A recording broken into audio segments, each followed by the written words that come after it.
me standing, I ain't done yet. Boots in the mud where the sun don't set. I've carried this weight like a rusty chain, through fire and blood, through loss and pain. They told me to bow, but I clenched my jaw. I carved my name in the dust I saw. Bury me standing, not on my knees. A red wind blowing through the trees. Cut me down, but don't forget, you'll never kill what you ain't met. Bury me standing, my fight ain't through. I'll haunt these fields like the morning dew. I've seen concrete crawl where the cattle roam. Watch glass towers rise where the eagles home.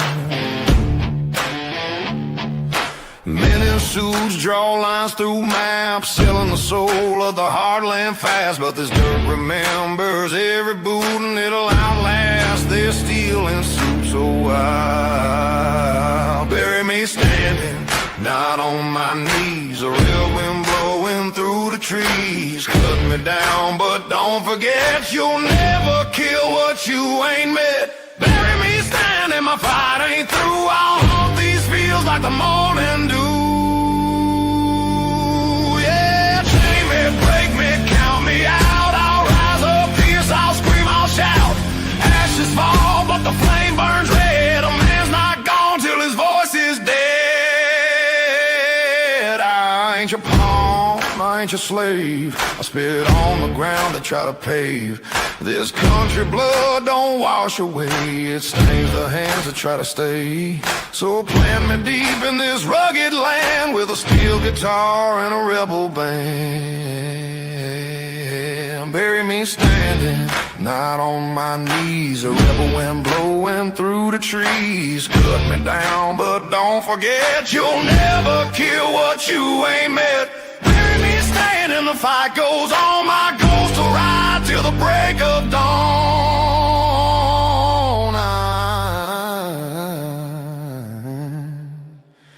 Bury me standing. Boy, don't you cry.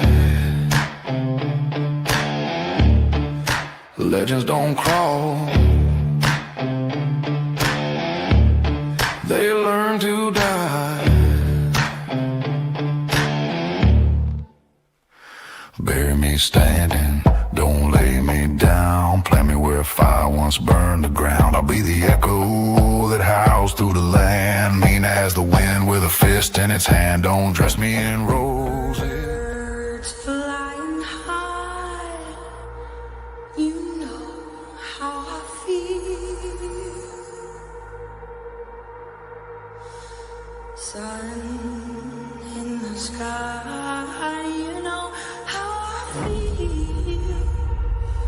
Breeze drifting on by, you know how I feel.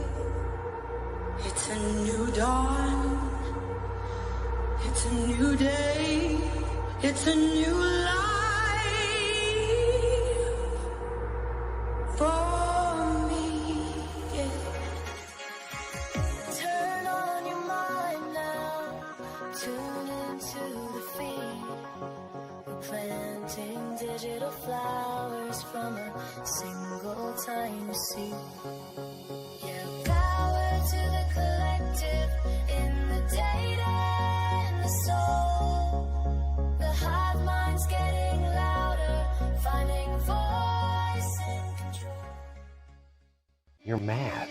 Mad at me because I don't trust you. Are you out of your mind? You lied. You betrayed. You manipulated. And now you've got the audacity to act like I'm the problem? I'm supposed to forget all that? Hand my trust back like some naive fool? No way. And here we go. Welcome to the freak show, the best in town. What is going on, Hive? I hope everybody's having a fantastic day. I am excited for every stream, but this one specifically, I think what I'm most excited about is there's going to be some questions at least explained, hopefully answered in a way where as you guys take what I say this evening and go and do your own research, you feel as if there's some logic and you guys can dive deeper on it. You know, that is one of the best things about the Hive is that I can put things out there where I'm genuinely looking into it. I'm researching it behind the scenes. I come on stream, I say, hey, this is what I'm thinking. And then that's why we have the Discord for you all to go in there. We have the Hive Mind Finds, we have the case chat, and you guys can then go and put what you find, and we can evolve this theory. To be honest, I'm really, really glad that the Hive doesn't seem crazy at this point with this case. It was rough for a few weeks, for a few months, especially when the gloves kind of got ripped off with, okay, well, we're not buying what happened, so you're not going to tell us what happened. We're just going to start putting out our own theories. And then that's when everybody, whether, you just said, maybe Brian didn't act alone, or if you followed me on TikTok, I had said, like, is this a psyop completely? Is this WITSEC? Is this a ritual? Is this whatever? Is this an operation? Okay, that's when people just got all fired up. But now, where we are at today, the gut instincts that people who have been tuned into the Hive, people that have maybe just found the Hive, and maybe they've been thinking to themselves, I know something's off. I don't know what it is. What if this happened instead of that? It's coming to a head where the only thing that's going to end up being left for them to do is to just tell us the truth, because it's causing people to dig into everybody and everything. And if they don't want that, they should just put it out there. Put it out there. Tell us what really happened. And it's that simple. Telling the truth is quite literally that simple. So buckle up for this one. I said tinfoil hat engaged. We'll call it that. We'll just ride out the wave of being a conspiracy theorist, but that is what it is. Nonetheless, let's see who's all tuning in. Sorry for being about 5 minutes late, too. I went to go press go live, and it said something went wrong. And then I had to reboot my computer. So thank you for your patience on that. What's up, K-Wolf and Nurshard? Yeah, I had the poll in the beginning, as you guys can guess probably what the results of that were. What's up, Not Lamy Jamie? Scout? Deborah Lynn, Paulie Putnam. Deborah Lynn, Paulie Putnam. Deborah Lynn, Paulie Putnam. You're excited too. UFO Dog. Shout out to one of my mods. Dino in the hizzy for shitty. Whoops. Shotgun Thursday. 1-1 says, Freedom Junkie, how are you doing? Philly Special, Holly Meredith. Bashit, crazy. Growth Renewal. Discord Dawn. Shout out to Dawn, who's over there holding down the Discord, as well as helping out with being a mod. We have the best mods in the game here in the Hive. Allie, how are you? Her name is Rio. Luna. Okie dokie, Lisa. Is that a new username? Good evening, Sterling. Grace is tuning in from Ontario, Canada. Susie Cusey. Down the rabbit hole. That is right. That's where we're going to go. What's up, Steph? I'm doing well. The girl from Texas, how are you? Bandit Birdie. I like that. Govna Pinkus. Redman, how are you doing? Steve. Tom's in Norway. Repent Salvation. What's going on with you? Lagan versus the World 2. Camellia, Honey Luke. Crime Spy, Carol, happy Thursday. 1-1. Bows to all the mods. Exactly. They're the best. Cat K, Jesse's girl, Sleuther Dare. That's cool. Sleuther Dare. Fiji.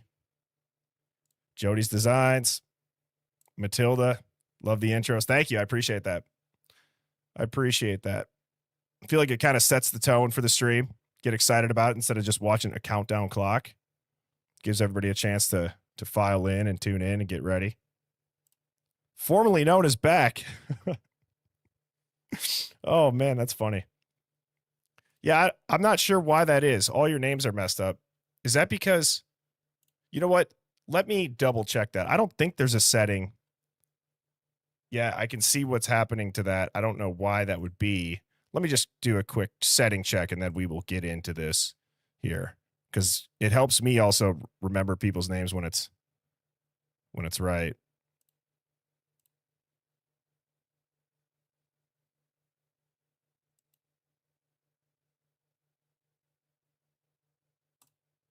Let's see if that changes anything. And if it doesn't, I apologize. I'm not really sure why. So hopefully that helps. But tonight, the way that I want to structure this stream, and actually before I even say this stream is going to need a disclaimer. Okay. So if this is your first time tuning into the Hive Mind, welcome. I'm your host, Birdie. I go live every weeknight at 7 p.m. Central. The Hive is a contrarian thinking live stream. So we have no problem thinking past the headlines, asking what if this happened instead of that. So if you're easily rattled or if you're offended for people asking questions, maybe you're offended on behalf of others for a situation that has nothing to do with you, this is probably not going to be a stream for you. You're not going to like it. In the chat, you can say whatever you want as long as you're not threatening, trolling, or spamming. The mods are going to give you enough leash to hang yourself with. And if you are the tinfoil hat wearing conspiracy friend in your friend group or your family, you have found your people. You are amongst friends. And what I want to do as far as a structure for the stream tonight is almost set it up like a hypothetical briefing. Obviously, nothing here is an allegation against any real people. Okay, we're going to treat this like a war game, a thought experiment, one might say. Because if an operation this slick existed, I mean, this is just going to blow people's minds. So that's ultimately what I'm saying. We're going to treat this as a war game. This is a thought experiment. And I want to know if Hurwitz is a secret genius. Okay. Genuinely. I want to start with putting out facts that everybody that has been following this case can agree on. I think we need to have that as the common denominator and set in stone. We need to understand what the story is, and rather than poking holes in the story as to why it's wrong, this is what I'm going to challenge everybody to do. Let's look at the story and think about why would that be what they say. So instead of trying to disprove them and what's an obvious lie or what's obviously just narrative, not based in evidence, where they're just trying to get us to believe the story without seeing any facts behind it. Okay. Let's frame this evening's stream in the light of, let's try and figure out why would they be saying this. Okay. Did your guys' usernames go back to normal or no when I did that?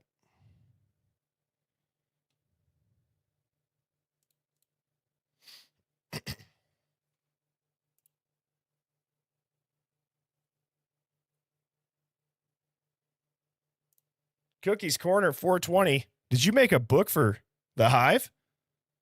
The Baby Birdie book? What is this?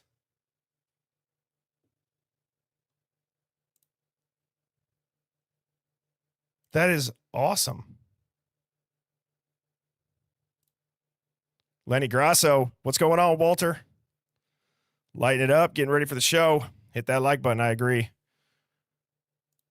Appreciate you spreading the word, Lenny. And Walter, there's no refunds on the red pills. Oh, it's something that YouTube is doing with these usernames. All right. Man, that's crazy. YouTube's just been going through it, huh? Wow. So, all right. Okay, so here's what I want to do.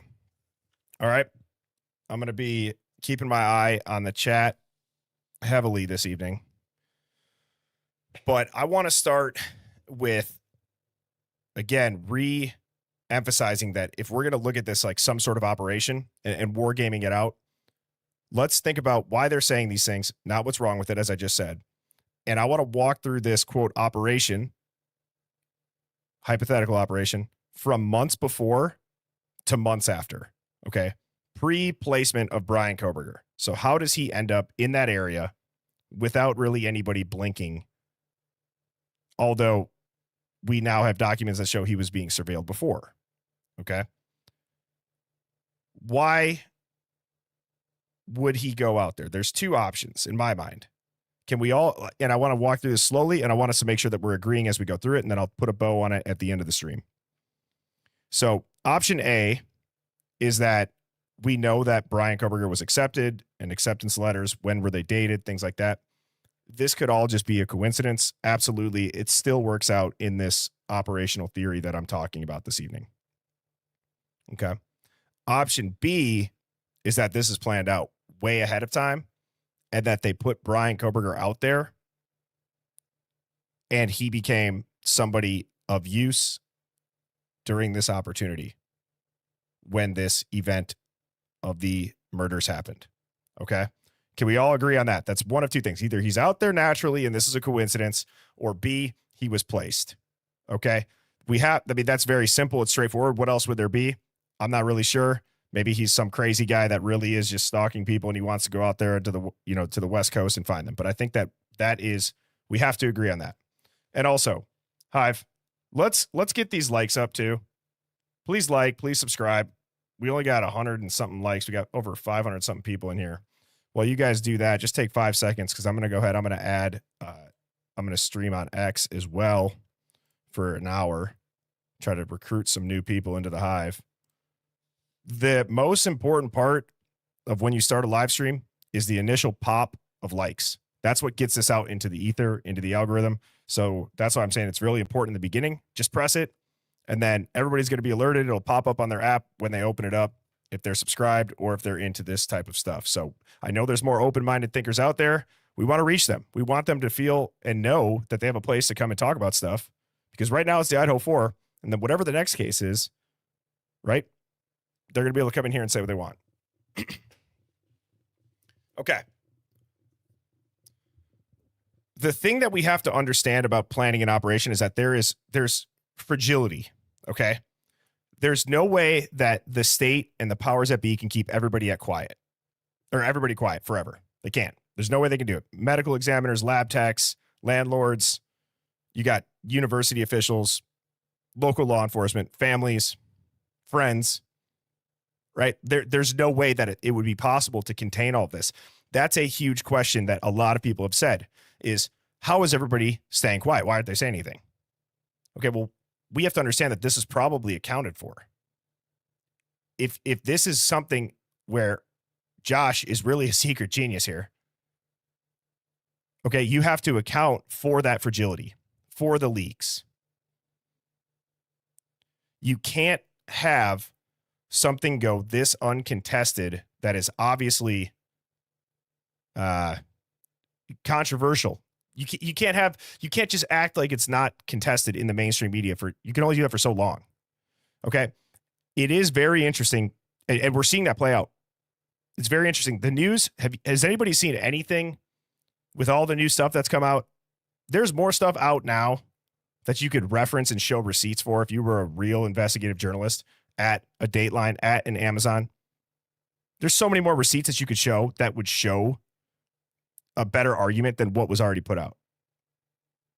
You guys know what I'm saying? And nobody's done it. Nobody's done it. And it's like, well, why haven't they? Well, I don't know. Did they have time?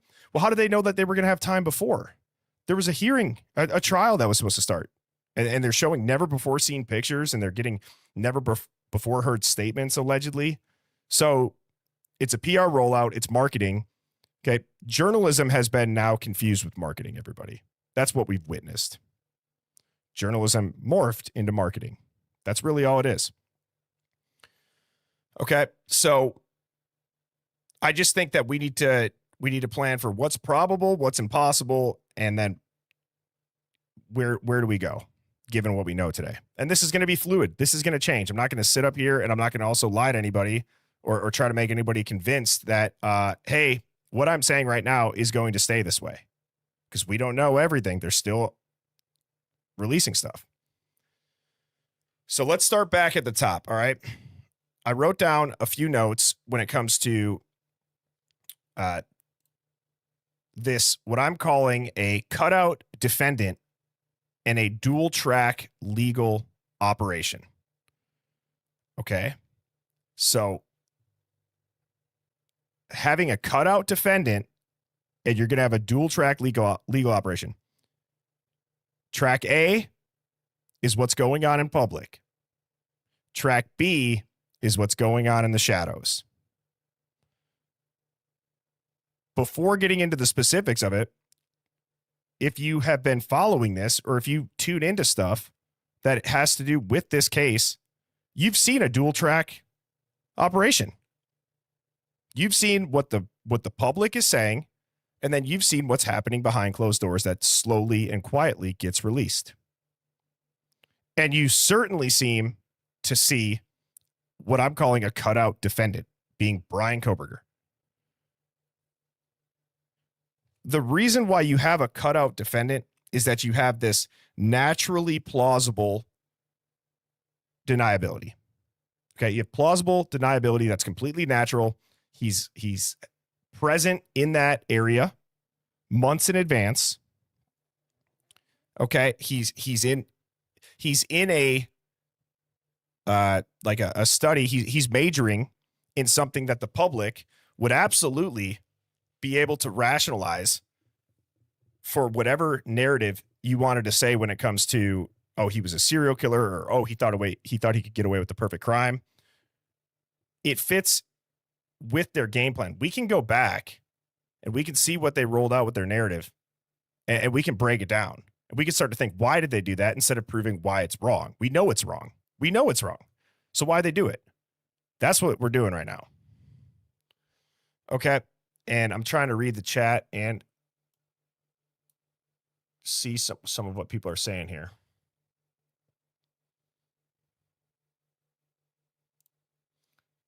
Crackpot Christian says, or Crack Teapot. Sorry, not Crackpot.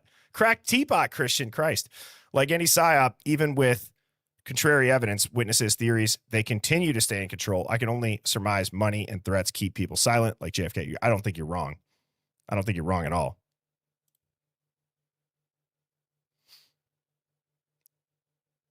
So, yeah, it's at Phoenix. What's going on? Cookie cutter. That's right. That's what we're watching.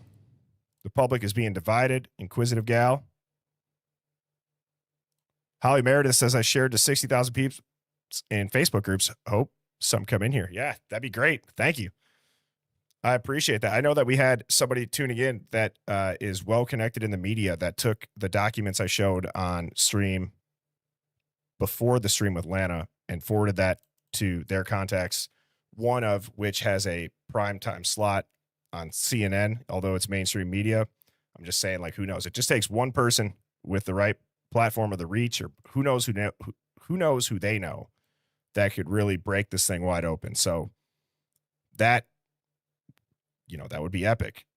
We're not going to shut up about this. So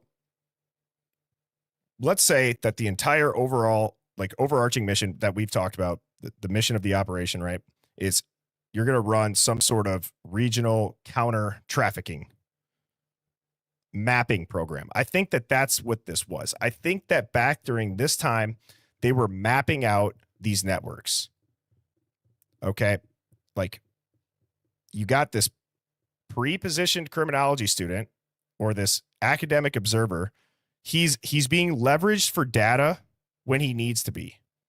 He's being leveraged for access when he needs to be, as well as behavioral reads on what he's seeing out there, boots on the ground. That does track with what a CI would be doing. Now, does anybody think that Bryan Kohberger, do you think that Bryan Kohberger was given the ex-addict narrative talking point for exactly what I said, being this plausible deniability? So again, this is just, it's the light that we're looking in this evening. Okay. That's all that I'm saying. So if we're looking back as to why they did this, rather than try to say, oh yeah, he went to rehab, he did all this stuff, right? So there's truth to that. Like, they've lied about so much other shit with Bryan Kohberger. Why are we to believe that? Why are we to believe that without, like, does anybody have a photo of Bryan doing anything? Does anybody have a record of, that stuff? That's what I'm saying. But why would you put that out there? Well, that's plausible deniability, everybody. That's what it is.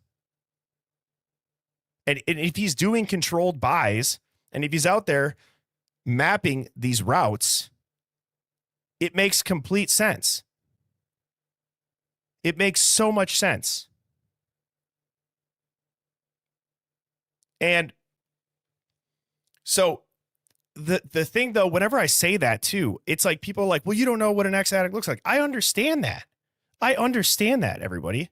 But I'm talking in the scope of, okay, if we're going to go put somebody undercover to try to take down a giant network, okay, in the public eye, we should probably have, hey, he was an addict, he did X, Y, and Z. It could be true. It could not be true. But guess what it does? It helps the narrative, right? It absolutely helps the narrative. So does the criminology thing, as I was saying. Him not having any friends. Him being this loner. You guys, Brian Koberger, what year was Brian born in? He was born in let me just 90. He was born November 21st, 94.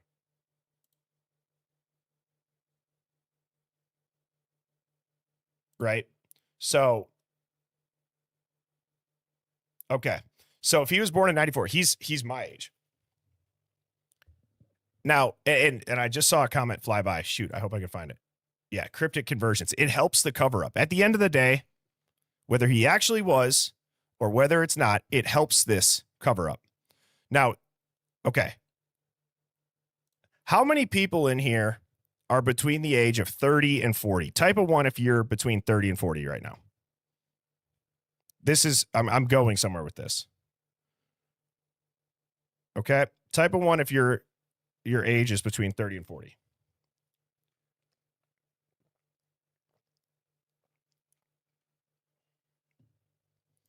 Right. It's not hard to find drug addicts that are that age, but, again, it's not.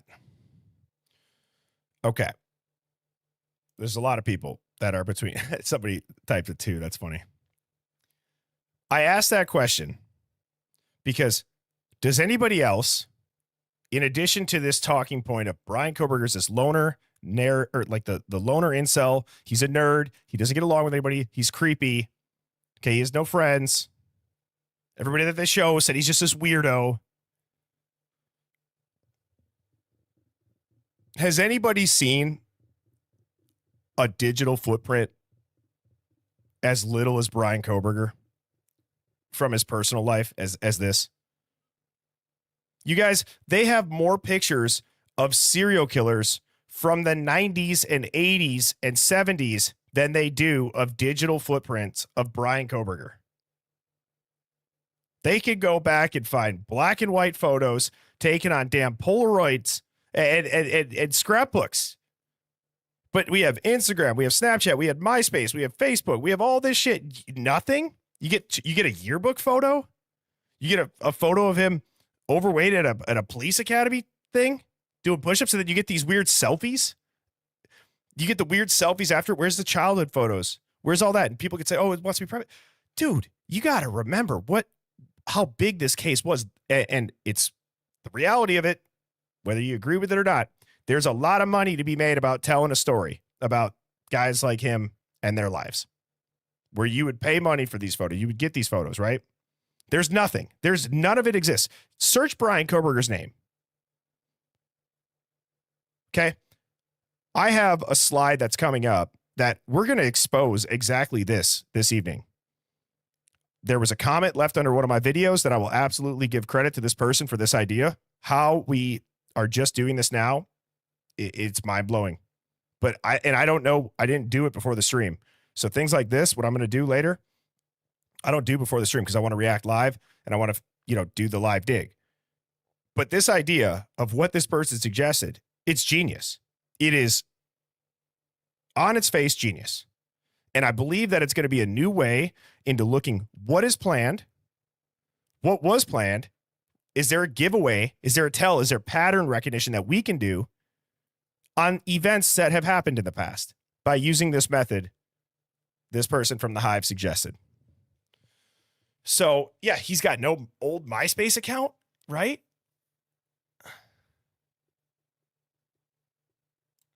Inlight, great point. Inlight says his apartment screams historical shared base for confidential informants. He's a vegan, brought all those pots, pans, 2 coffee machines. Now, historically shared base, that makes sense. It does. The other thing, too, is like,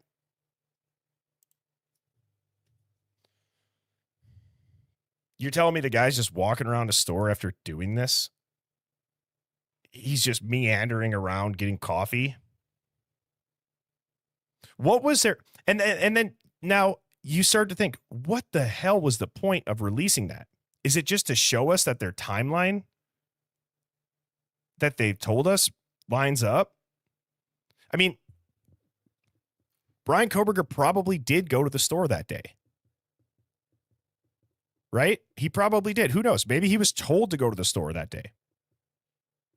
But you don't see his license plate. You can't really guarantee it's his car. You don't see him in the car. You don't see him get out of the car. You don't see him walk into the house. You don't see him leave the house. In no imagery do you see him. So, oh, he's at the store when we said he would be at the store. What does that actually prove? Does that corroborate with anything else other than the fact that you said he went to the store and here he is?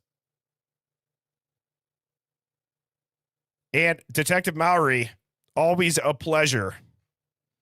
My long-lost uncle, allegedly, says, I will say he wasn't wearing any gloves in the stores.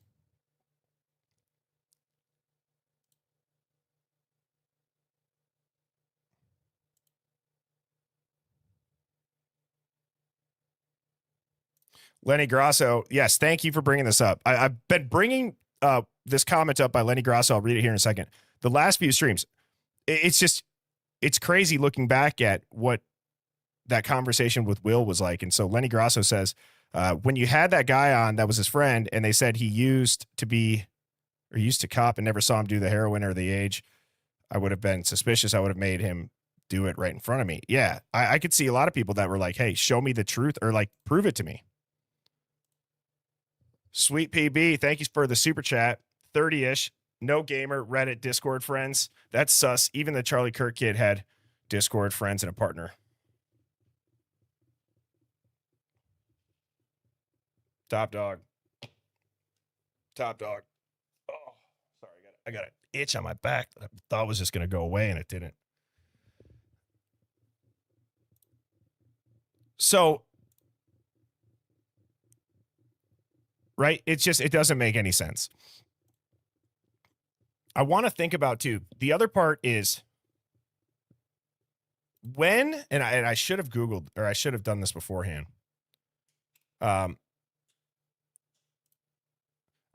When did Josh Hurwitz get out to Idaho?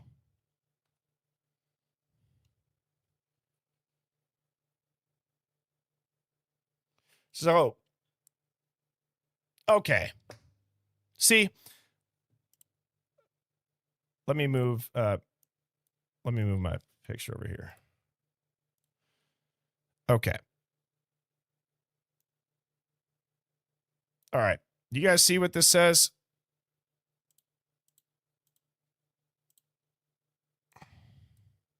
June 17th of 2022. Now, what does that kind of almost line up with exactly when it comes to that date? Anyone have an idea?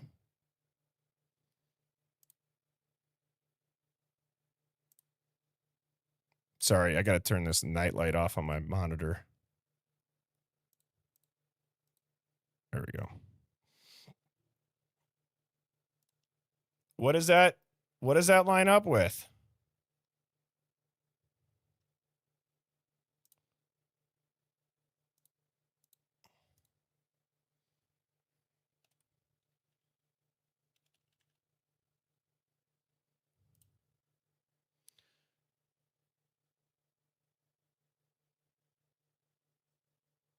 So, FBI special agent Balance was primarily involved in the analysis of cell phone records in the investigation. He is disclosed to testify in the state's case in chief about his analysis of AT&T cell phone records for defendant Maddie Mogan and Xana Kernodle, as well as his own drive testing measurements to determine the use and general location of their cell phones between June and November. June of 22, and Josh Hurwitz gets placed in June of 22. Interesting. Another weird coincidence. Oh, okay. Hang on. Let's also think about this. When did Brian Koberger get out to WSU?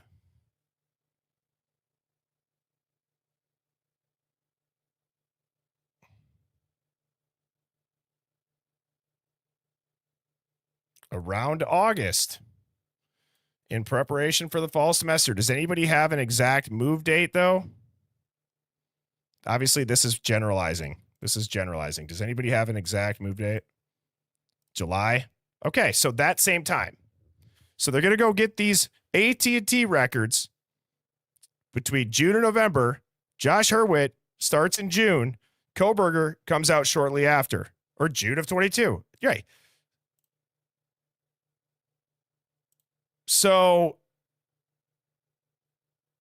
exactly. And also, yeah, tell me when you've ever seen a live video camera in a jail cell. Maybe ultra security. Yeah, the pool party. So a lot of people are saying, I thought it was end of June, July, whatever it is. It's close enough to the same time. You know what I mean? It's absolutely close enough to the same time. Okay. Nice. SoCal girl. Yes, that's clutch. SoCal girl 1962 says June 26th of 2022, he left Pennsylvania per his mom's Facebook post. Great recall on that. That's epic. Okay.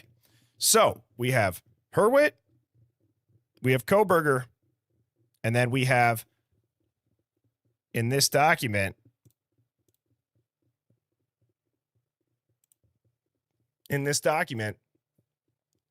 they're doing the AT&T cell phone records for Maddie and Xana from June to November. So they're going to look at their cell phones the exact length of time that Hurwitz and Koberger get out there until the crimes. Yep, 9 days later. It's a little bit odd, isn't it?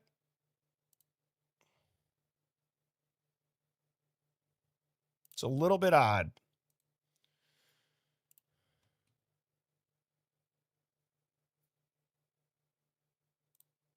So, Wicca Blank Shady says, what's the government's goal with all this crap happening, hitting like a straight up domino effect, like we're nosediving? Yeah, I'm gonna be getting into that. I think that I have, I don't know if it's the best answer, but I have an answer for that.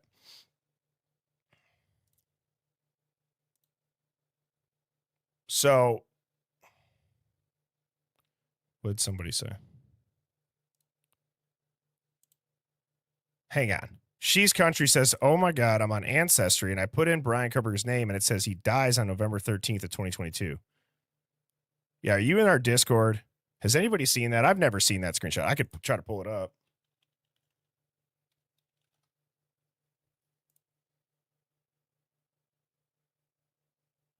Does Ancestry die? Oh, I don't have an account for this shit. Let me try to make one quick. Every website now, you need to have an account.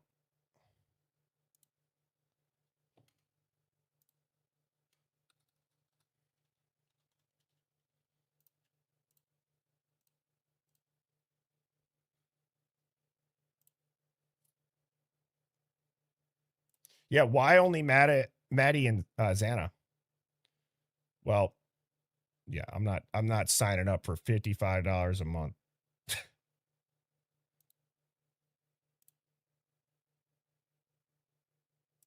Shoegirl says that info is entered by anybody, really. There's a lot of wrong info on there. It's like a Wikipedia source thing.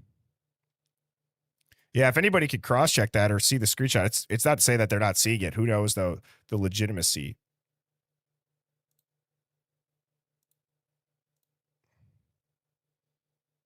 Yeah, let's see this. When did Brian interview for a research assistantship with the Pullman PD? In April. Wow. Isn't that interesting? So if you... Doesn't an internship kind of seem like something that you would cross the country for to go to school for, right? Right? Doesn't it seem like if you didn't get that, I don't know, maybe he was already accepted, but either way, it's odd. And so,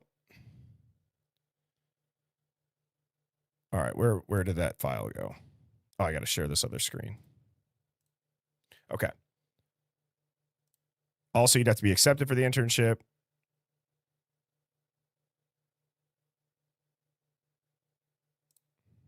It's just so weird. That guys, that alone. Okay. So let's pause for a second. Let's pause. Slow our brains down, everybody. Slow them down. You have Hurwitz and Koberger going out there at the same time. You have them looking at phone records for Maddie and Xana from June and November. Then, that's weird. That's weird. Now let's just think about what we've been told in the narrative and all the weirdness with that. No naturally occurring crime is this weird. I'm not convinced of it. I don't think it's possible. Did I miss a super chat? Oh, thank you, Chrissy, for the super chat. Sleuther Dare had a great point. BK could have been surveilling Molly, which would mean they led him there. But was Brian Koberger even in the area? Like he was, but where was he surveilling from? Was he literally Hang on. Dude. Holy shit. Sorry for my cussing. What does Bill Thompson say? And Chrissy and Sleuther Dare, top dog. What does Bill Thompson say? And again, instead of saying, that's so wrong, that's so crazy. No, why? Why did they say this? They can't put Koberger in 1122 or near the victims. Why? Because he was surveilling from a small distance away. So his phone did connect to those towers, but he wasn't in the house. He didn't go in the house. He was watching the house. And if he was surveilling Molly, that would make sense why he's near the house from these times. Or if Molly is going around and door dashing, if she's out door dashing and driving back and forth to all these restaurants for hours between 10 and 4, well, I guarantee you Brian Koberger's freaking phone will connect to a tower 23 times during that window. But it's never going to go inside the house. And it is a densely populated area. But if Molly was the person that he was following around because he's suspicious as hell about her and he's tracking all these mules and all these freaking corridors that's going out on the I-95 highway, dude, that makes his route and those pathways and everything that they're saying make so much freaking sense. If Brian Koberger was doing a surveillance operation like we know cops do, they sit back, they watch a little bit, or if he's tailing her throughout that entire time, that is wild. And then you start to think that was Koberger's job. I just saw a comment fly by that said, why not nail Molly though? Because Molly is the informant. Molly's the informant. Koberger's surveilling her to make sure her ass is doing what she's supposed to. And people said, except that wasn't him at all. I know. I don't think you're going to see his car on the cameras. That's why they only release those certain cameras. Because Koberger probably doesn't go to that particular area. He's probably, if he's trained in surveilling and tailing, you keep a distance. So, and if that's how Molly saw him, Dawn, oh my God. That's what they could say. Molly, you were working with us. You didn't know. You had a tail on you. We need you to say that you saw it and it was Brian. Or maybe they don't tell her that. Maybe they do. Maybe they don't. But that's how that quote comes about. Wow. So again, that's why. So you have to forget what you've been told, because what we've been told has not been the truth, but we're not poking holes in the truth. We know that. We're thinking about the why. So that's plausible deniability right there, everybody. That is absolutely by the book, plausible deniability. That is exactly why Bill Thompson said that. I guarantee it. And at least looking through this lens, it makes complete sense. Or to take that further, Sherlock says it wasn't Brian, but they just made Molly say it was Brian.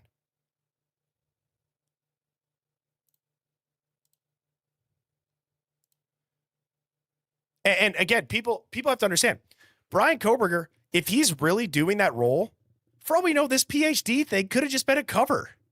It could have been a cover. He's playing a role. Scott, you don't think that they give undercover people fake job titles, or they can't get them a job somewhere? Guys, we're talking about Josh Hurwitz.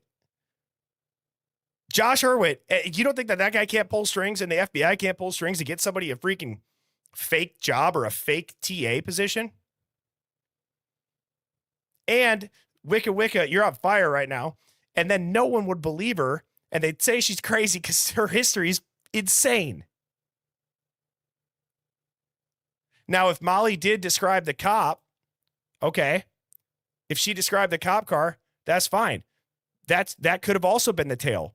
For all we know, the band people, the undercover age or the off-duty police officers, the plainclothes police officers, maybe they were Molly's tail. But either way, Molly could have had a tail. And what if that tail was what the Banfield body cam was all for? They just saw people while they were waiting for her to either finish or do whatever it is.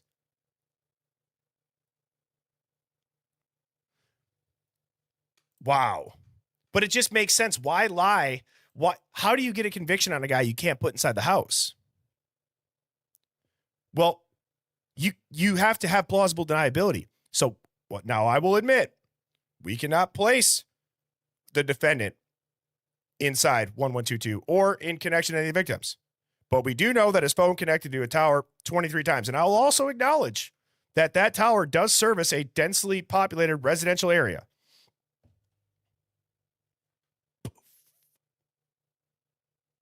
Wow. Hurwitz goes out there. Koberger goes out there. Was Molly arrested shortly before that? And why cite national security for an isolated event, Sherlock says. Top dog to the entire hive right there. Top dog to the whole hive. That is epic.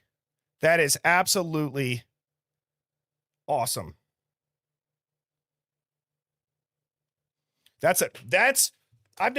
Dude, I just can't believe it. I've never thought that. I've never once, that is absolutely, if she had a tail the 23 times, wow. It makes sense. We understand that it's wrong. We understand that, but Jesus H. Brian Koberger, if he was the tailer, if somebody was tailing them, that's why the phone connects 23 times. That's why he's out driving around. If Molly was the informant and was, maybe driving out about, and she was under her cover was door dashing. That's her cover. Her cover's door dashing. And if you have an informant, you have to have a tail. I know that. I have a cousin who's in DEA. He's very close by to all of these controlled buys. Very close by. You always, in a controlled buy, they don't just send you out there alone. There's always someone close by. They can't be in there with you.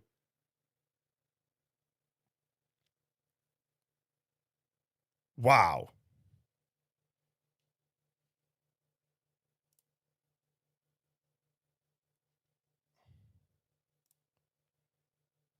Yeah, Society 11 says CNN Mitty Witty calling on behalf.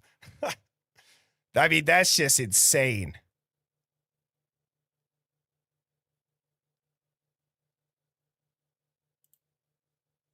And oh my God, it just either way, guys, even if that's completely wrong of a theory, look, I can acknowledge the fact that might be wrong. That might sound crazy. Who knows? But it kind of makes sense. It kind of makes sense. You can't say that given the fact of all the oddities, right? Could you guys type a 1 if you're following what I'm saying with that? Please.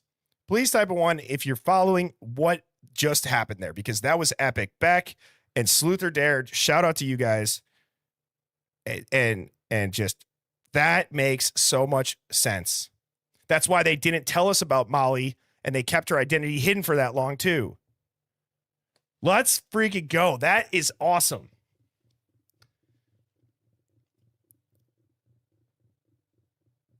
Hell yeah. And if you're over on X right now, come on over to the Hive on YouTube, Birdie_Hive Mind. I'll put that up on the screen. I'm going to end the stream on X. Oh, Chrissy and Sleuther Dared. Sorry, Beck. My bad.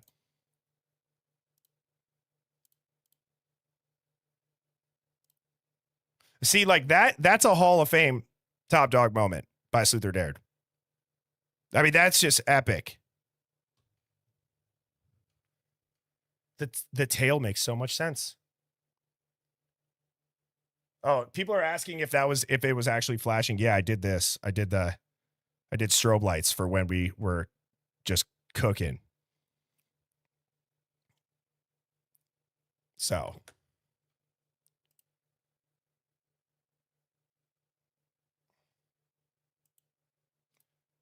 Big Amish Media says the rug buy could possibly be tied into a specific cartel, TDA or MS-13, which under Trump have been designated as terrorist organizations. That is true, because if it's a terrorist organization, national security would definitely be on the table and shelved. So now here's the rest of the mystery now. And Lana didn't answer this question because she started making a different point. But now the mystery is the people inside the house. Okay. Now the mystery, and I believe the rest of the answers can come from people inside that house. I at this point, the 23 cell tower, dude, it just makes so much sense. It just makes so much sense. I can't get my mind off it now. Yeah. And then Cindy, how could all of this be proven? Well, to answer that question that probably will never have a right answer, it's not going to be, it's got to come from us. Do you think they're not going to have a grand reveal, right? It's like, how can all this be proven? Well, I don't know. How can you prove what they say happened? They can't even do that in the news, They can't even prove what happened that they're saying and spending millions of dollars on in these Dateline documentaries.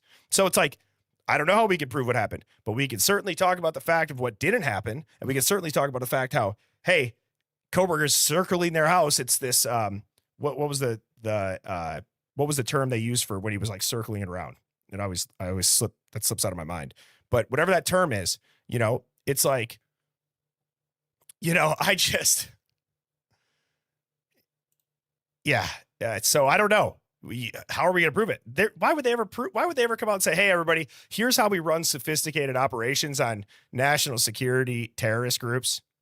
Here's exactly how we do it. Keep your eye open for this nerdy criminology student nobody would ever expect. So Blue-Eyed Candy 8965 says, what if BK was doing surveillance? He saw shit going down. He did enter the house trying to help after they left and saw the carnage, got the hell out of there. DM sees him then. Maybe. I just find it odd though. And not that we have to trust the footage at face value. And Blue-Eyed Candy, thank you so much for the super chats. You rock. Even just like where are all these cars then? Where is Brian Koberger and the car?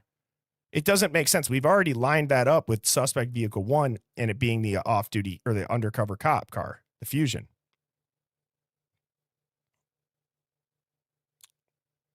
And then it's like, because we don't even like the Uber drive, all this shit, dude. None of it makes sense. None of it makes sense. Oh, and it's absolutely This is absolutely genuinely confused. Great comment. It's bigger than Molly. Let's be honest. It's bigger than BK too. It's absolutely way bigger than them. Everybody go and hit that like button. That shit was cool. That was so cool. I mean, that was just. You got the headlines then, so the headlines erupt. This single suspect narrative, it satisfies the public. Okay? So that completely allows everything to then go on behind the scenes. The news is going to just be absolutely inundated, whatever that word is. They're going to have so much going on with this. They're not even going to have time to report on the other stuff, or they're going to be told not to. You can't have a fall guy without a narrative firewall. We have a narrative firewall. And we have no evidence that connects Bryan Kohberger to any of them. They have plausible deniability.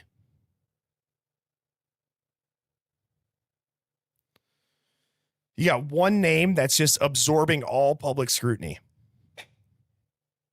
Sealed indictments. All this redacted stuff. I'm telling you, Bryan Kohberger, that dude,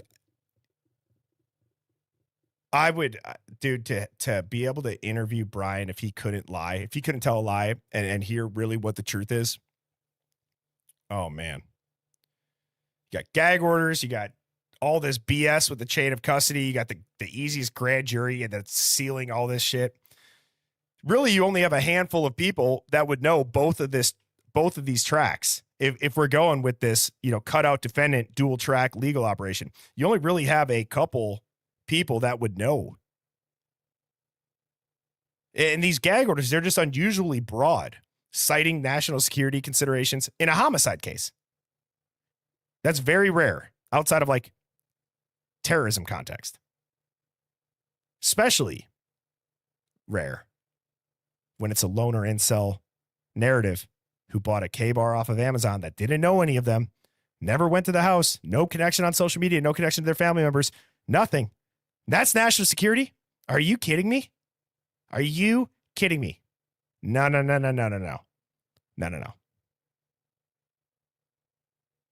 This plan, they knew that it would come to this point. They knew that this would come to this point.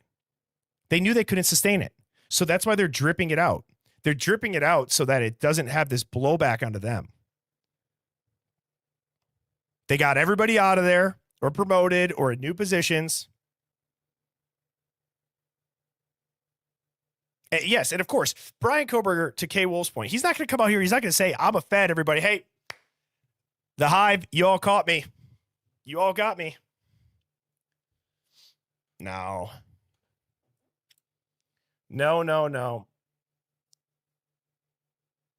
And again, you guys got to remember, Bill Thompson, for whatever it is, right? If they can't put him inside the house, now you want to really talk about a mind-blowing thing is, what if they lied about that? Have we ever thought about that, dude? What if Bill Thompson's statement that we can't put Bryan Kohberger in the house, now it could be plausible deniability on a tail, if he was tailing Molly, or if the Ford Fusion was tailing Molly, that's plausible deniability. They make him say that it's Bryan, or they make Molly say that it's Bryan. But what if Bill Thompson was lying and that's not true? So hang on, everybody in the country just listened to the prosecutor who's got this man pleading to take the death penalty off the table, and they said, we can't put him in the house or connect him to any of the victims anywhere. That's really what they said? Or is it what Blue Eyed Candy said? So if it's not the tail, is it what Blue Eyed Candy said in that super chat, which is that BK was doing surveillance. He saw some shit going down. He did enter the house, but they don't want to have anybody know that because he's not involved in the actual crime, and they just can't tell people that he's in the house. He's just there to take the fall for it. So that doesn't make any sense that Bill would say that unless it's for plausible deniability on either track A or track B.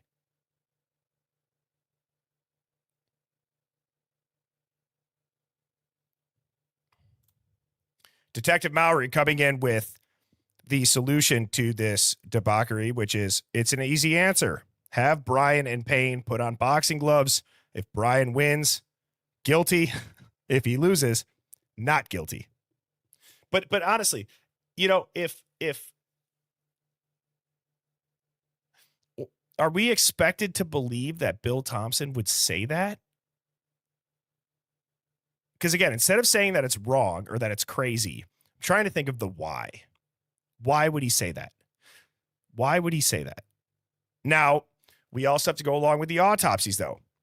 It's okay. I'm here to help you along, though, with the autopsies of and Dylan's statements for whatever they're worth. It's so much to unpack. It's so much to unpack. And the other thing that's really difficult to do is it's hard to unpack and stay in the one mind, like the one mindset or the one lens you're looking through.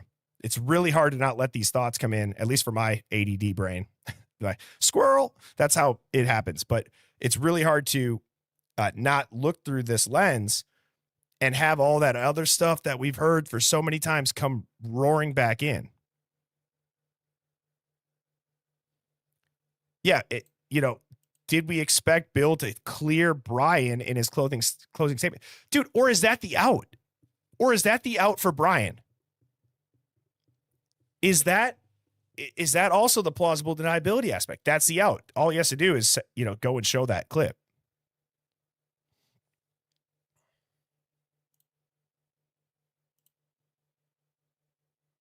Wow. I mean, that's just mind blowing.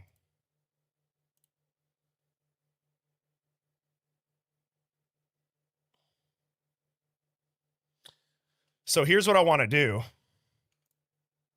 I forgot to go to that slide, but same thing. As the public story versus the secret play, right? So the public story is going to increase the public story is going to, continue to go up. The hidden work goes up and matches it exactly. But dude, this is we've had back-to-back Top Dog Hall of Fames. I need to get a whiteboard or something that I could, when I get my new studio here in a couple of weeks, I'm going to have that Top Dog Hall of Fame. So Sleuth Dare's on it. There's also some comments by Tiggle Biddies that's on there. But this as well, Unfiltered Kelly. Let me move myself over here. Unfiltered Kelly says, Birdie, have you tried doing a Google Trends search by date and locations of any IP addresses on Brian's name and anything associated with the crime in months prior? Boom. What a genius freaking idea. I've seen people doing this with the hospital for Charlie Kirk and where he was taken to, and this spike in searches months before and right before, the day before. So this is just an epic idea. I don't use Google Trends that often. And Zach says, yeah, I did that a while ago. What'd you find? Is it worth our time doing it? Because I'm curious if that's going to lead to anything.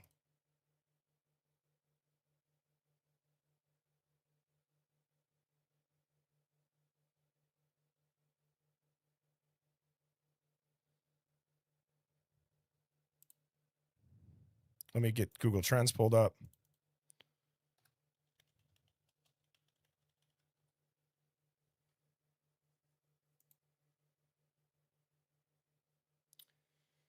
All right, let me make this full screen. Dude, is YouTube weirding out for you guys right now? At all? The chat just went from, we have 830 people in here. It just dropped down to 78 on my end. There's back up to 830. So I don't know why that would be.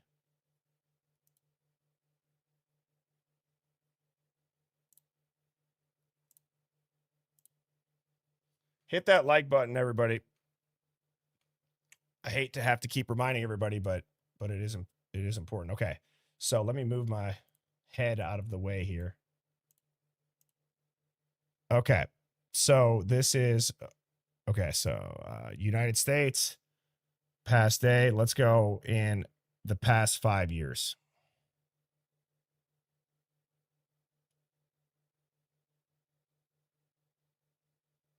An improvement to our data collection system was applied from.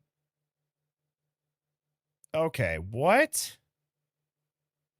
What does this mean? What does this mean? So there's a note in Brian Koberger's, unless this is on all of them, but this says on January 1st of 2022, an improvement to our data collection system was applied from January 1st, 2022. And then boom, there's a huge spike.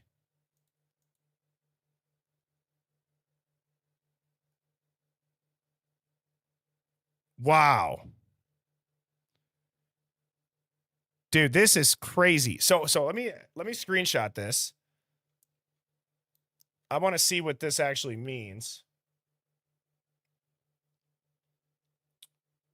Let me go back to that ChatGPT thing we were doing. So let me paste this. Okay. So does this mean for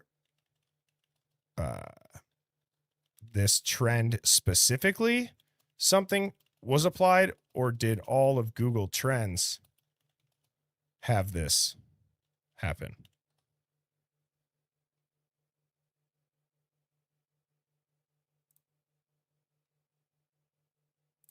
LA Mike, thank you so much for the super chat. This crime was personal, and all the lies by Dylan and Hunter, I think they are involved. University doesn't want bad PR. BK was tailing Holly. Frame him. Well said, brother. Thank you for the super chat.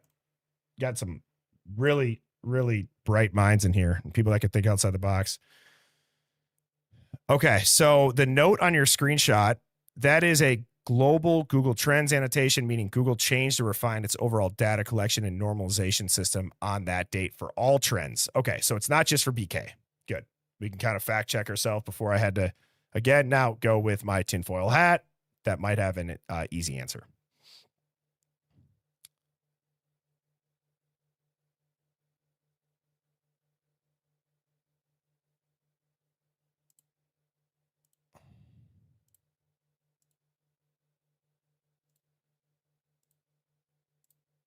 So I'm just going to kind of click around. I'm not too familiar with this, but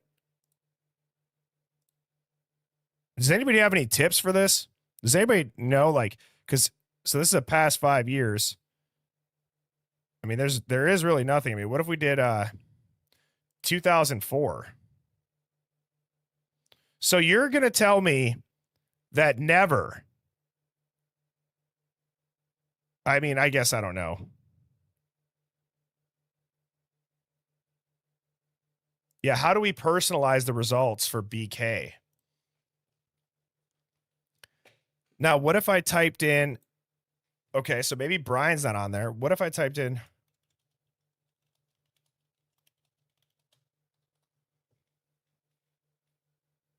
okay, we got something.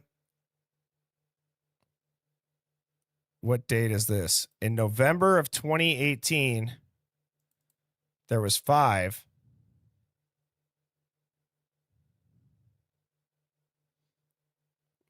How do I figure this? How do I get something out of this? I've never used it in this manner.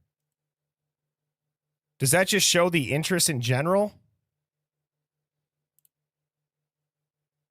Or can I scroll down and see other stuff? And I'll add in his middle name, yes. So what if there's 5 that's done in November of 2018.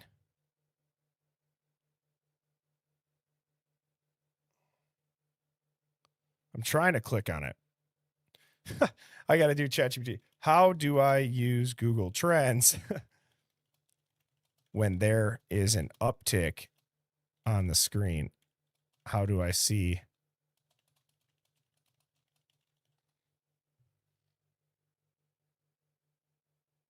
So well, I guess we could do it. So I guess let's look up. All right, November 2018. So November 2018, 1122 King Road, Moscow, Idaho. I mean, it's going to be hard to, oh shoot, I got to share it. Find anything on it that's not just completely eaten up by that.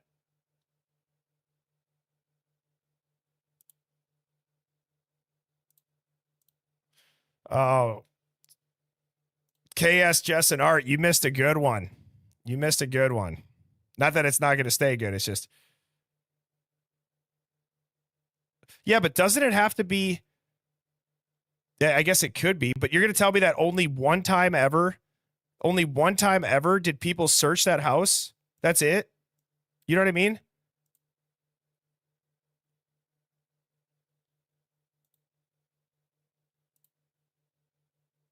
Wait, somebody said click the United States button next to 2004. Do I do worldwide? Oh.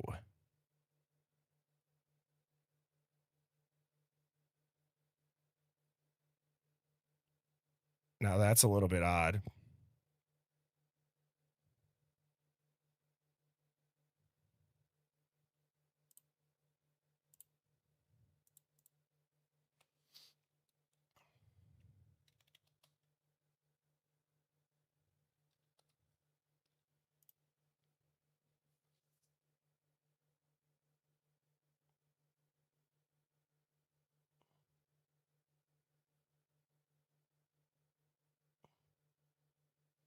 So in September and then in November, did anything happen? So that's so weird. So guys, in November of 2022, it has the same amount of trend as it does in September of 2018, and in January 1st of 2007, it's way higher.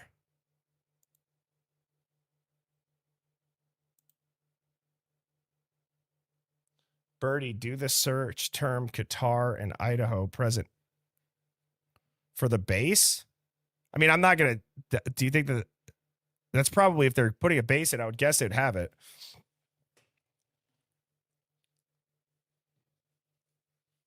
Right? Or are you saying somehow Qatar is related to this?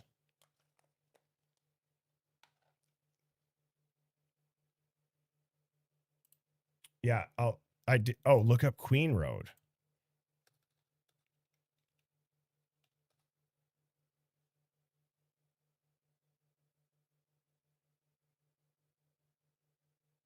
Again, why is in 2016 there's just, so there's nothing for Queen Road?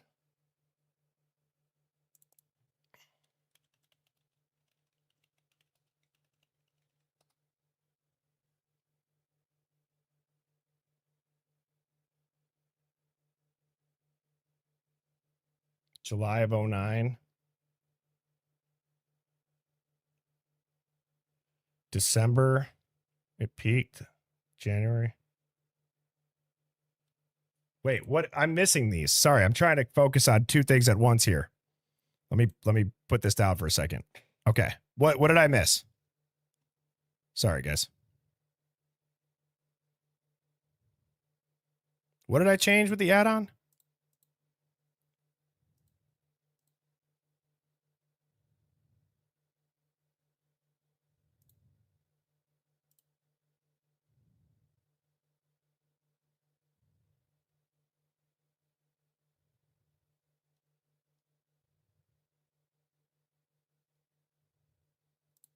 July of 09 is when BK was in the newspaper for saving life, not killing it. Go to Idaho's webpage and search what?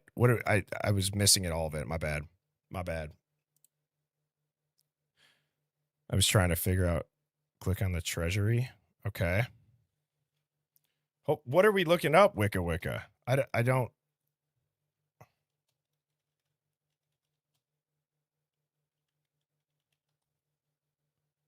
I guess, does this have to do with the trends?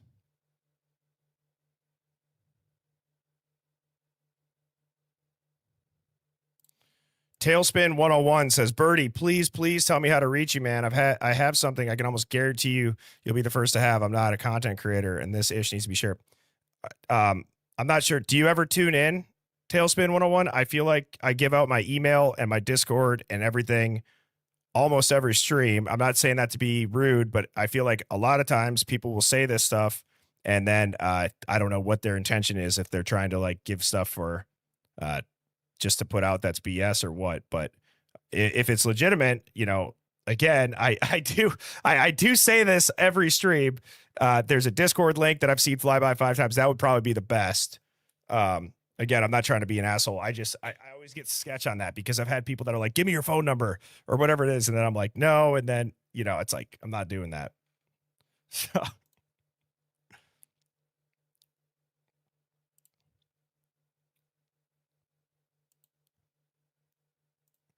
All right. Wicca, I'm very sorry. I'm confused as to what I'm looking for. I was just going to do this trend thing. I'm just going to stick to this because I know what's up. I apologize. I will make a note though for the web page when I can dive into these trends more. Obviously, this is the first time I've seen it. I apologize.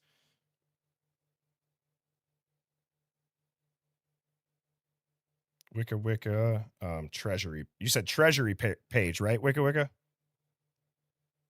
And the house. Thank you. I will absolutely do that when I can cross compare.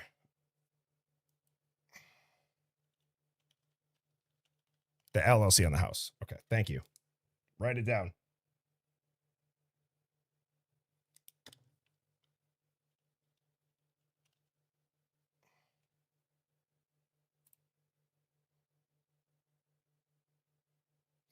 All right. Now this one's interesting here.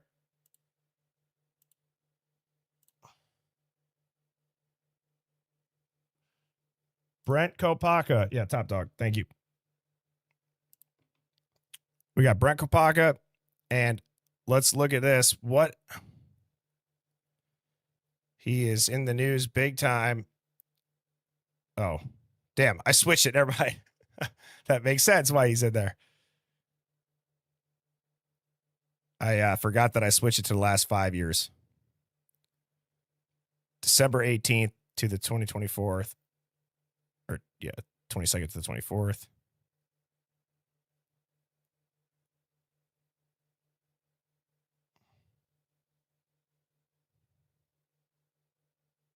Who else should I put in here? Let's look up. I mean, let's just go in, say, what's another good thing to search?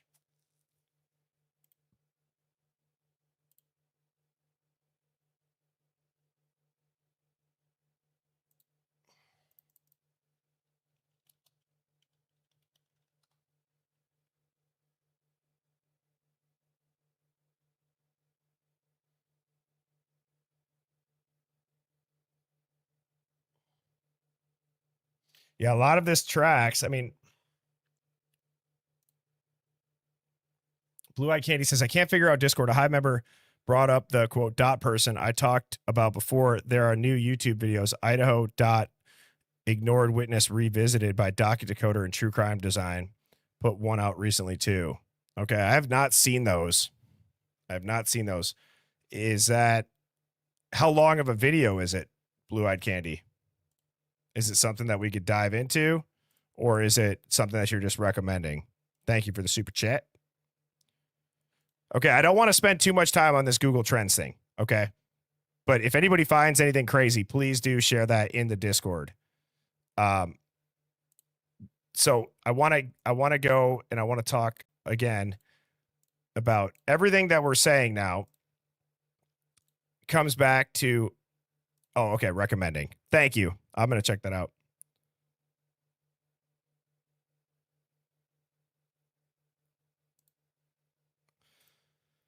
Okay. Now, oh, damn it. I have to pee, Hive. Don't go anywhere. I have to pee really bad. I'll be right back. I'll play music that doesn't have copyright real quick. I have to remember I did that the other day and I accidentally played one that has copyright. Okay, here we go. See you soon.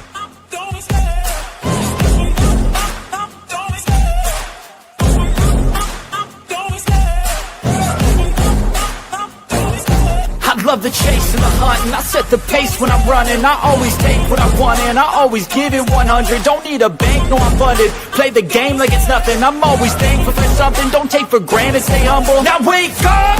It's time to look at the enemy. Look in the mirror if he is no friend to me. It's not working out, maybe it's the chemistry. It's time to break up so I can make a better me. Better believe in your mind, cause it's everything.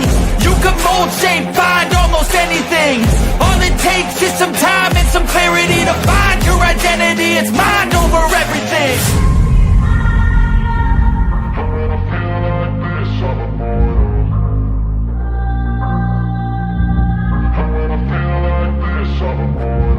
And when I feel like this, I'm immortal.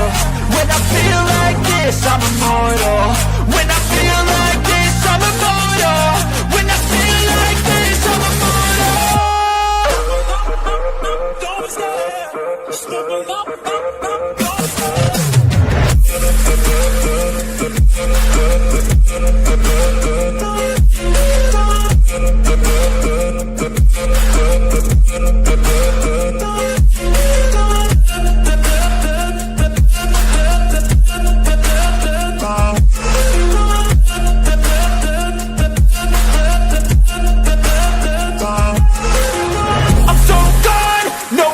turning back. I won't stop, I'ma fight until there's nothing left. It's so what?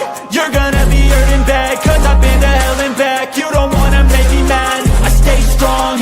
You will never see me crack. And if you get in my way, you gonna feel the wrath. Gotta say it to my face while he's looking back. Mirror breaks after math, when I hate, I attack.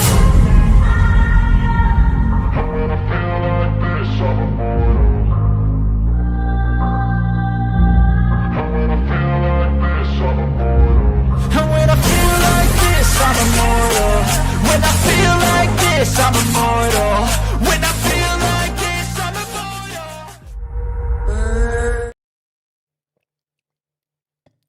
What is going on, Hive? Sorry, I had to rehydrate then. Dehydrate and then rehydrate. That's a move. Okay. All right. What did I miss in the chat? Anything? I see people are talking about Dot. You know, I think we're spending a lot of time arguing about things that, again, like, is that really going to make a difference in the case? Maybe, but there's a lot of things that we could sit here and we can argue about in this case. Maybe the reason for things like Dot, or even like the distrust for Will, or anybody that WSU Kim, for example, right? It's like, does anybody put it also past the feds, or like putting people to go and do that? You know what I'm saying? So I'm not sure. An inquisitive gal asks the forbidden question, the question that will undoubtedly bring all of these trolls out of their cave.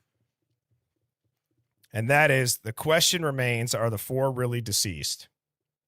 Now, again, the autopsy reports, they're brutal. It's extremely sad. Nobody's doubting that. But if you're looking through the lens of an operation, you have to remember it is legal. The greater good doctrine, the feds can legally stage a violent event to protect people. That is not just applicable to this case. Okay?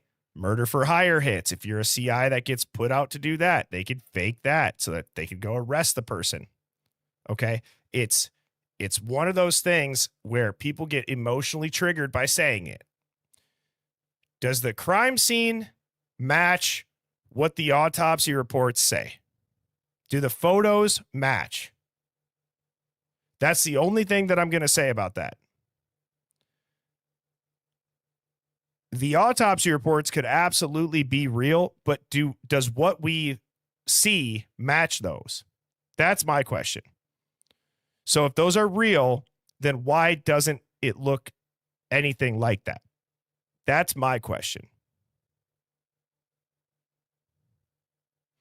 The crime scene doesn't match, but to me, that points to a cleanup. I don't disagree. It points to a cleanup, but I think that the brutality of that, guys, I feel like that would take a professional team to clean that mess up. I mean, that is just, the brutality is off. It's on a different level.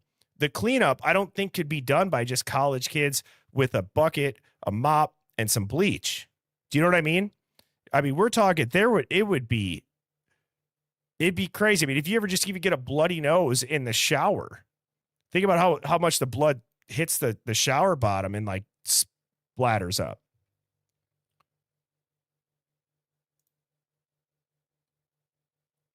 And I'm not saying that to be rude to any trolls out there that just shut up if that's how you're thinking, because it's not. It's the truth. It's the truth. People say there's a party after the cleanup. But even 8 hours, guys, I feel like they hire in teams that come in hazmat suits. I mean, guys, we're not just talking blood you'd be cleaning up, okay? I'm telling you, these people they couldn't even recognize faces. I mean, to not have any hair or anything else, just it seems, I don't even like talking about it, because to visualize what that would probably look like based on what was on paper is just terrifying. It really is. And again, guys, that house looked pristine in those photos. It looked like there was a party. That's it. It looked messy from a party. We didn't see the rooms. Okay. Now, we did see some blood on the bed in that photo. Like that was a decent amount of blood, but I don't know. I don't really like commenting on that, because that's where people get all rude. I'm not afraid to comment on it. I just don't know. I don't know about the cleanup. The cleanup does not make sense. And that's where we have to wonder, to what Deborah said, they were, quote, never taken back to the house.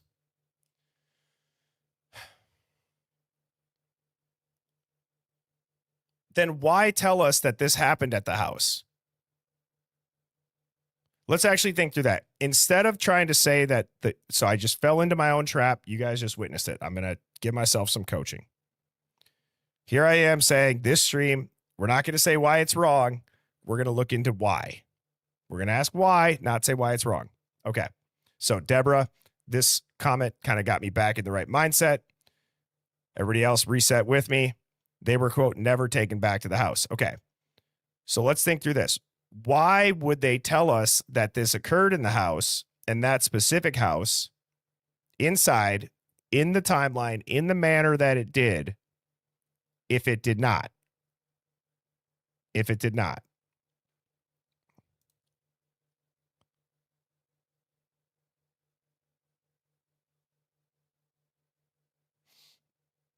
Let's see.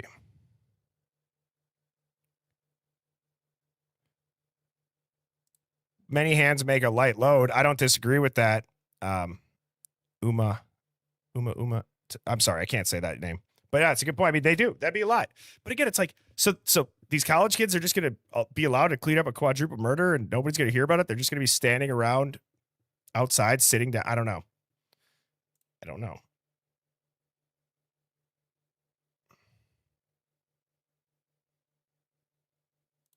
Crime Tourist says they had to silence them. The perp knew their attack would be heard outside that cardboard house and any screaming from witnesses. Wanda Pender 4180 says, I think it happened outside. Luna says, I personally think some of it happened at the house. 1-1 says, how about Hitler saying DNA under Maddie's nails was not probative? Ridiculous. To get it torn down. Oh my God.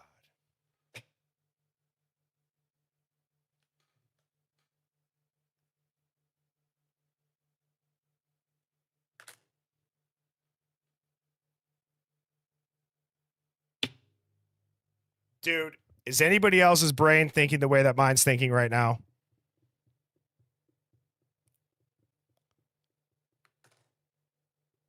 Is anybody else's brain is like wrapping our head around this? Why would they do that? To get the house torn down. Why would they tear that house down? Well, what have we heard about that dude who owns that LLC and has how many properties? What if, holy shit, guys. Okay, let me try to slow my brain down again. I got squirrel, right? Okay.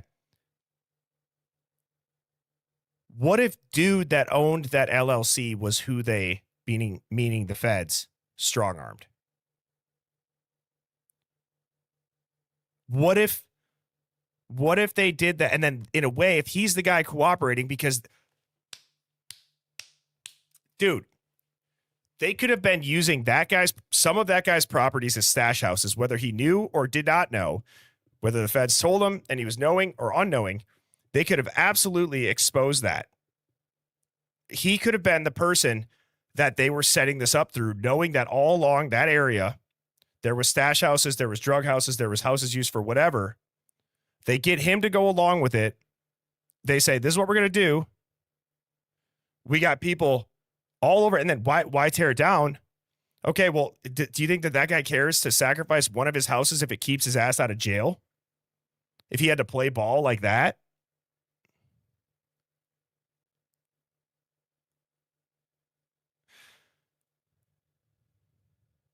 And wasn't that Elantra found in Eugene something tied to him as well with that handprint on the side? So now what if there was something behind the scenes that went on with that? That's why they said it's unrelated. Okay, so dude, for all we know, somebody could have found that out, or maybe there's something that they had to make it look like he was not involved, he was being threatened or whatever. I don't know, but dude, and if they get it torn down, it protects him. They're like, dude, well, would that guy really give up a property? Like, no, it legitimizes it. Look over there, not over here. That entire thing is sealed. There's a NDA on it.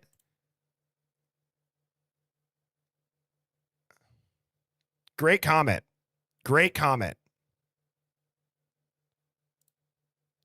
The Hive is on fire right now.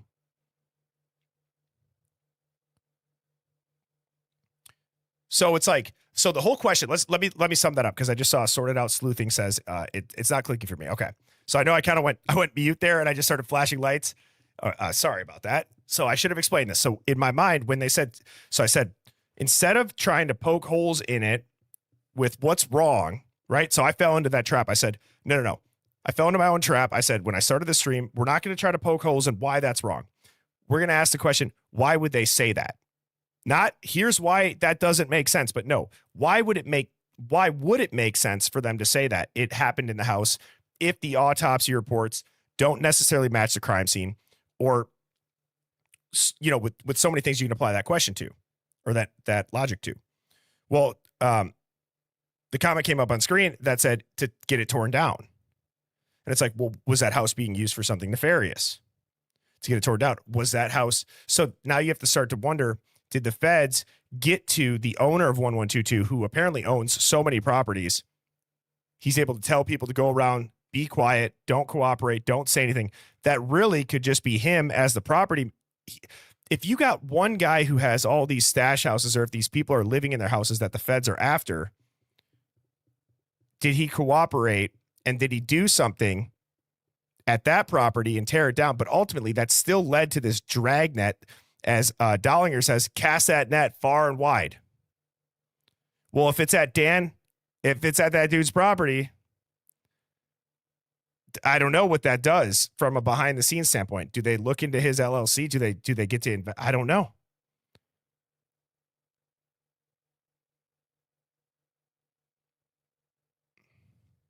The owner would avoid, who just said that? Where did that go?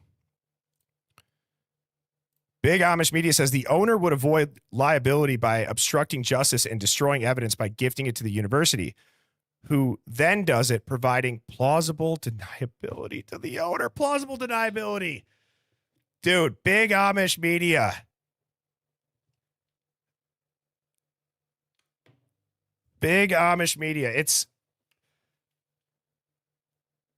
Are you actually a part of the Amish community? Is that a real media group? This is why no one's talking.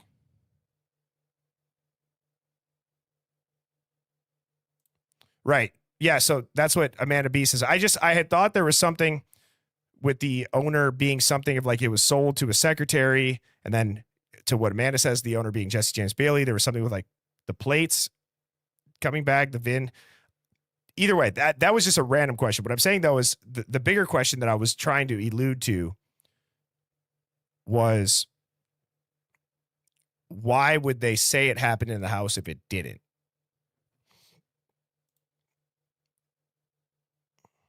You identify as Amish. Okay. I'm not sure how to take that statement, Big Amish Media.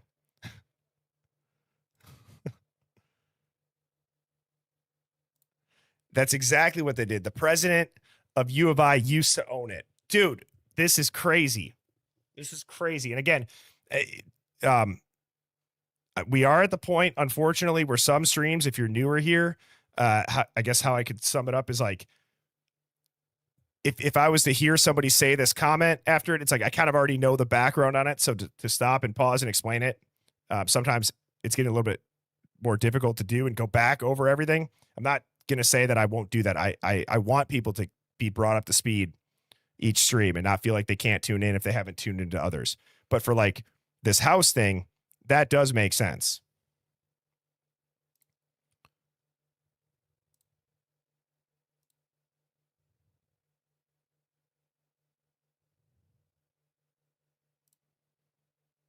All four were doing online work. All four were starting marketing.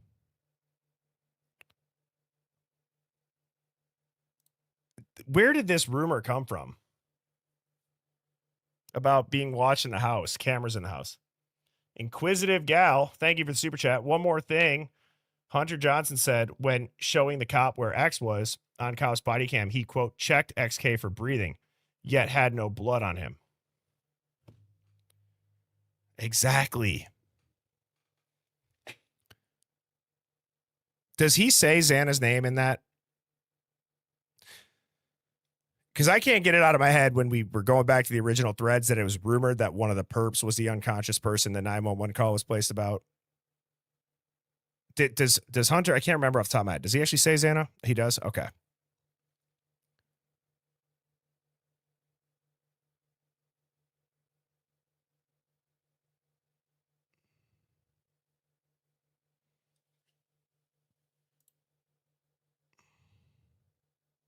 And he says nothing about Ethan.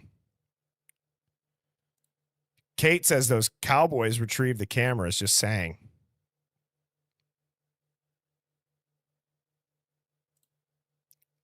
Lena716 says, wow, I've never thought of that. So simple.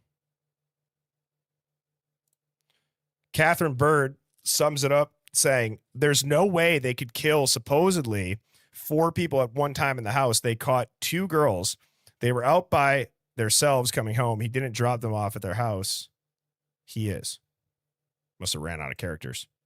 There's no bloody footprints either. There's no bloody footprints either.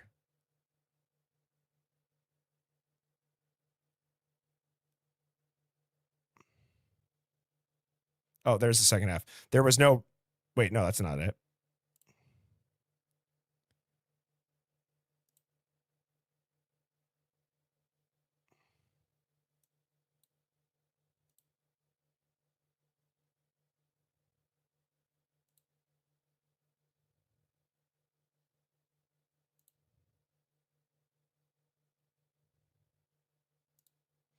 That was weird. I'm back. That was really weird.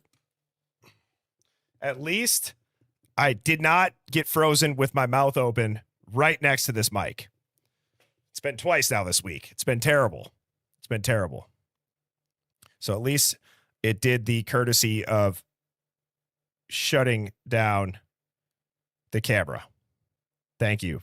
If that was anybody, if that was my FBI agent messing with me earlier this 2 weeks, I get it. I get your point. Yes. Okay. So there's also to Lisa Lee Blue. That's also a really good point though. There's no bloody drag marks if it happened elsewhere either. Guys, there wouldn't be. there wouldn't be, I don't know how you could contain that. And it's like, oh, you got a Dexter setup. It's like, well, it's outside. It was a rush attack. What was it? I don't know. None of it makes sense. Sherlock says Palouse Properties was Xana and Maddie's employer. LA Mike Life says, I had grapes out ready to throw at the screen.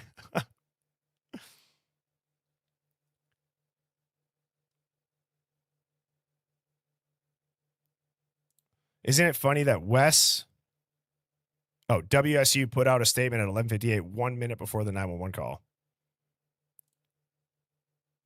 So, but again, they probably use plastic. Guys, this doesn't make any sense. It's like, Anna, this is not a bad thought. Obviously, that's a very logical thought. Like, oh, if there's nothing on the ground, they probably use plastic. Well, wasn't this rush attack and adjacent board timeline sprinting up the stairs or, doing all this stuff, slashing and beating and all this stuff, and the spatter? It'd be on the ceiling. Honestly, I feel like if it's those autopsy reports, there would be blood everywhere. Everywhere.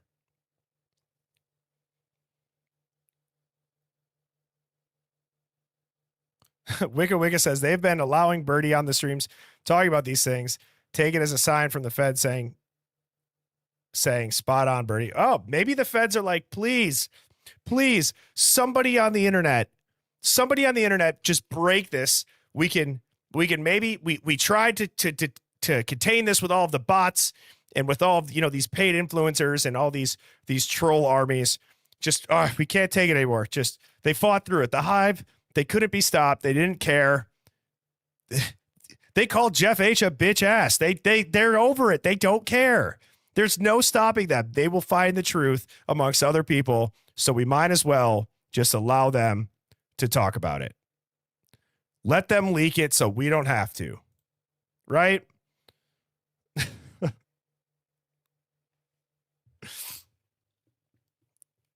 That could be it. Somebody said, not the Jeff H angle. I was watching, Beck had sent me one of Outcast's live streams right after that crash out happened. And somebody had said in Outcast's chat that they need to have the God damn it, Jeff, on a hot button to just press it every time. And it's like, if you've been tuning in, you guys know that I had just quit vaping. I was just in a piss poor mood. Like, I would start off in a good mood and then I couldn't stop. I couldn't stop. Yeah. I had to take like some deep breaths after that. It was.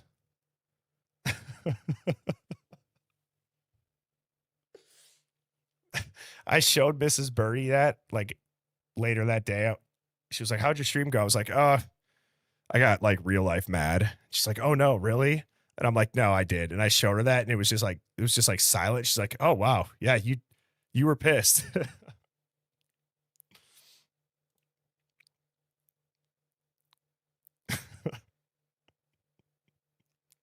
Jeff H subscribes to the channel now too. So there's that. Anyways. Chrissy Copyright says, you guys, Palouse is inside. That could be what Maddie or Kaylee yells outside on the. Wait, what is that? Say that. What are you referring to, Chrissy? Like, what time?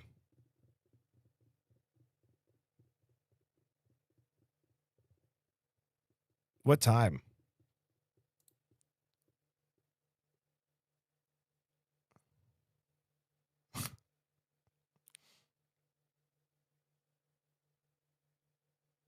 Yeah, I saw that, the Outcast when he unleashed on Jeff too. Yeah, maybe that did change his mind.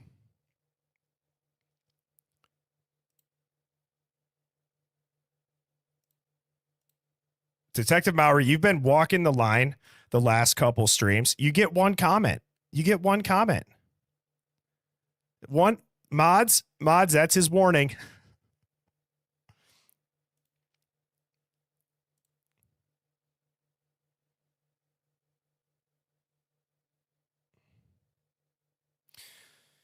So, man, it honestly though, this this grand jury thing too is really telling, because this oversealing became very suspicious. And I think that they would have rather had it look suspicious than have it undersealed and risk like real life leaks. You know what I mean? Right? It's just, I wonder if the best legal plan is really just to go with these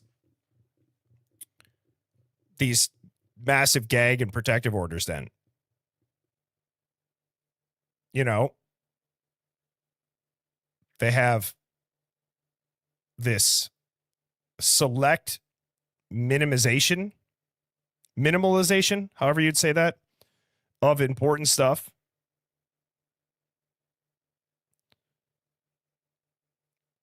But it just, the other thing that I'm trying to think through, okay, let's kind of shift gears a little bit now to the timeline. And I'm not talking timeline of the night. Okay, so work with me here on this. I would be curious.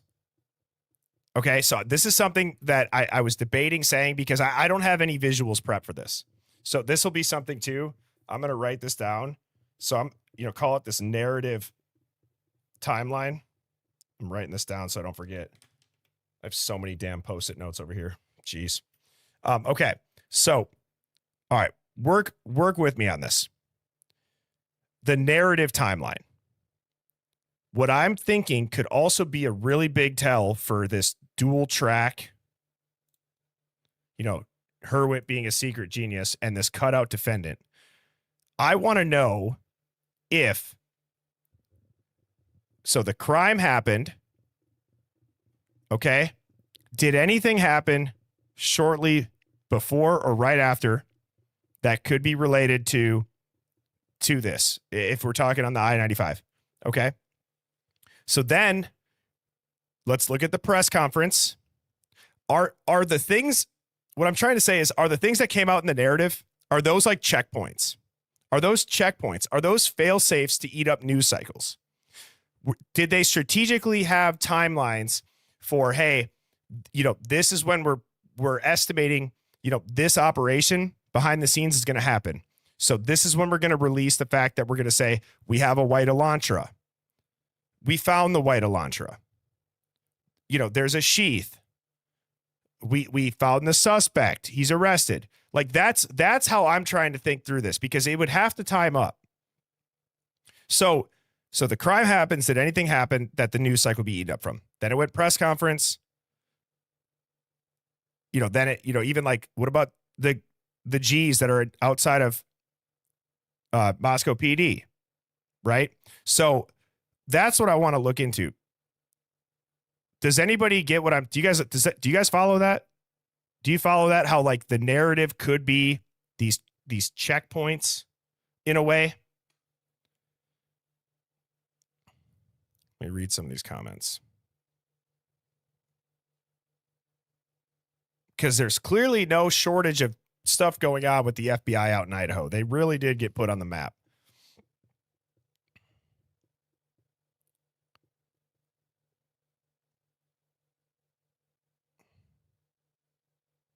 Right? I mean,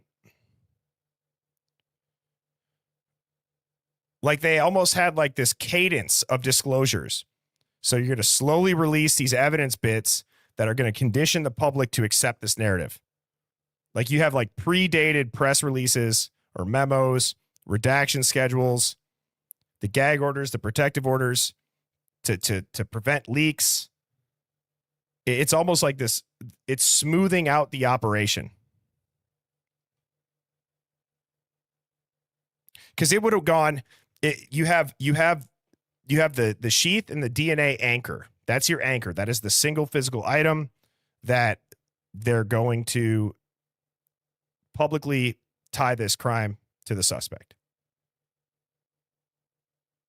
Now, there's a lot of vulnerability to that from a legal standpoint, but if we're looking at the dual track, the public facing, I don't think it's that vulnerable. A lot of people bought it. I mean, they still do. So you have like this forensic anchor, and then you're going to have data. I would say that came next, right? The phones, the vehicles, the cell towers that can control the operation. Vulnerability, though, you still have so for the forensics you have plausible deniability. For the phones and the car, you have plausible deniability. And then you have this behavioral aspect of it, which has plausible deniability written all over it. So there's like three key parts. There's the DNA, there's the data, there's the behavior. Right? Each of these threads, if that's what you want to call them, they're plausible by themselves, right? The kind of by themselves. But when you combine those all, that's a very convincing story. And if you take one of them away, that entire house of cards comes crashing down. Especially the forensic anchor. Right? Man. And then you got multiple jurisdictions. It's just, what are these odds? That's the other thing. We need a math geek in here that, and I say geek out of the term of endearment. You know, it's just, we need somebody really good, because I do wonder if the landlord is the dude is holding the keys to this. I mean, landlords have to be regularly, routinely cooperative, right? For a judicial process, like Big Amish Media said. They're just responding to court orders on behalf of their business, right? Same thing with the university. The universities they'd be stupid to not comply.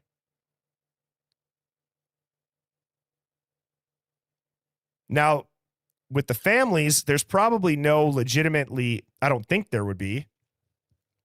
I don't think you could ever legally force the families and legally coerce families into covering up evidence or going along with it.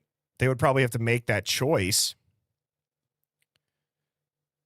I mean, we know the local officials or the local law enforcement, they could absolutely be persuaded to prioritize narratives. Same thing with the medical examiners.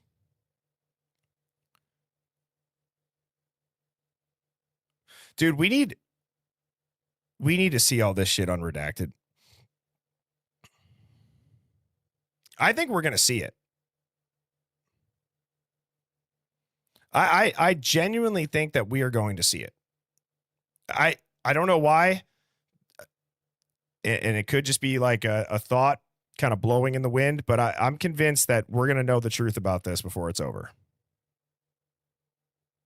I really do.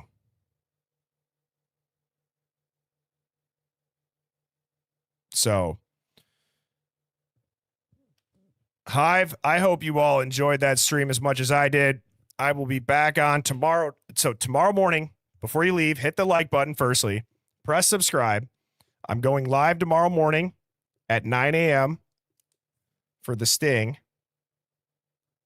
And then I will be back in the Hive at 9 p.m. So 9 and 9 tomorrow. And Friday nights, late night, live digs. Those are always epic.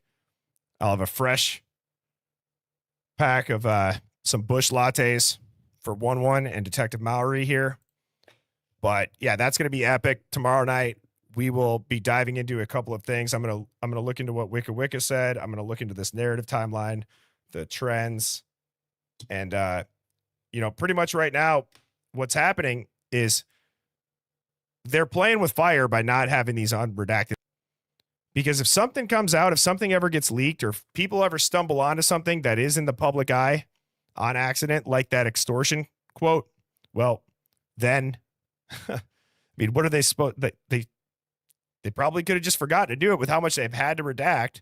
I could see one slipping through the cracks like that. So, anyways, I hope you all have a great night. Top dog to everybody in here. You guys absolutely Crush it tonight. Sleep good, everyone. Cheers. Birds flying high, you know how I feel. Sun in the sky, you know how I feel. Breeze drifting on by, you know how I feel. It's a new dawn, it's a new day, it's a new life.